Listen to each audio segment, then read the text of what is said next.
Thank you so much for joining with me. We are picking up our reading in Journey Through the Text of A Course in Miracles by Dr. Ken Wapnick, PhD.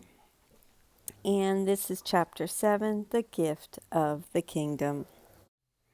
Hello, we are picking up our reading on the Atonement Principle.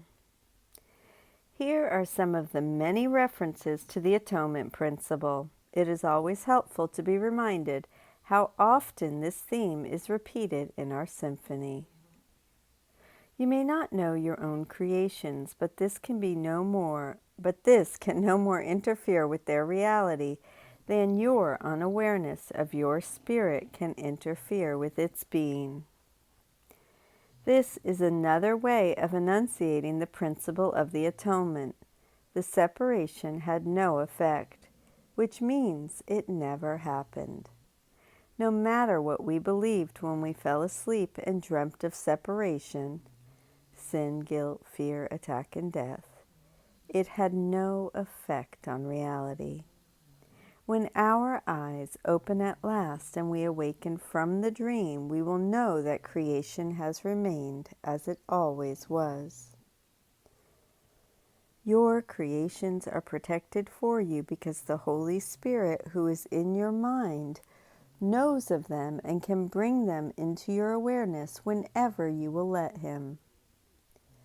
The Holy Spirit is the thought within our minds that we took with us when we fell asleep, the memory of who we are as Christ, love's extension.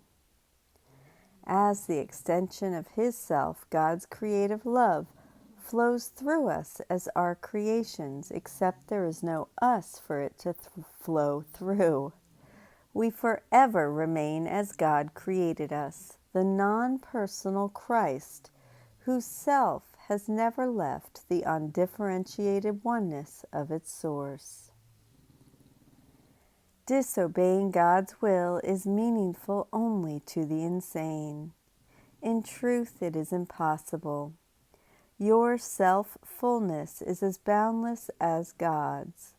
Like His, it extends forever and in perfect peace.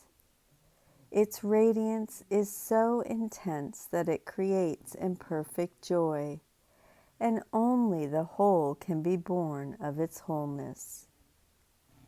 Be confident that you have never lost your identity and the extensions which maintain it in wholeness and peace. This passage directly refutes the biblical notion of original sin, the foundation for the Old and New Testaments. It reflects the atonement principle that God's unified will can be disobeyed only in dreams. Sin never happened because to sin against God's living and loving oneness is impossible. The ego, however, is the insane attempt to counteract this truth, and we do not want to be told that believing we are separate is insane. We want to exist as a separated self, not to be as Christ, our true identity, as God's created and creating Son. It is surely clear that you can both accept into your mind what is not there and deny what is. Yet the function God Himself gave your mind through His you may deny, but you cannot prevent. It is the logical outcome of what you are. The ability to see a logical outcome depends on the willingness to see it, but its truth has nothing to do with your willingness. Truth is God's will. We are free to believe anything we wish, but are not free to make reality into something it is not. We cannot turn reality into illusion, nor illusion into reality, even though we believe we can. The function God gave our minds through His is to create. This is our natural state as spirit, which the atonement teaches us is unassailable to all illusions. Within the dream of separation, we may deny the truth. but have no power to prevent its reality from being itself. Truth is God's will and nothing else. You cannot make the meaningless meaningful. This can only be an insane attempt. This is our segue into the ego's strategy. The Atonement Principle says there is no way we can take the meaningful and make it meaningless.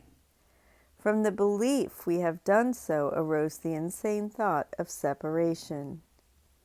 The ego's fear, as we have seen repeatedly, is that at some point we would come to our senses and realize that our decision-making minds chose the wrong teacher, which made things so terrible they could never improve. This leads us to conclude that there must be another teacher whose thought system we can decide to accept. Our coming to this recognition is the ego's ultimate dread, its terror of the mind's choice for atonement. We will stop there today and pick up tomorrow on the ego's fear of the atonement. Thank you so much for joining with me. I love you, and I will see you tomorrow. Merry Christmas.